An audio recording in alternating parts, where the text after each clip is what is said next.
The Holy Quran answers this rather longish question in just one verse. Inna ja'alnakum shu'uban wa qabaila lita'arafu. Inna akramakum indallahi atqakum.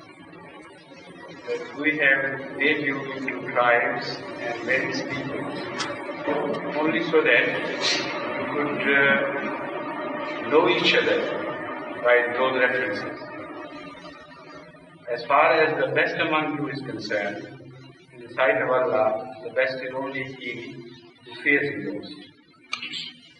So, superior race, the concept of superior race, goes overboard with that declaration that the best in the sight of Allah is only he who fears Him most.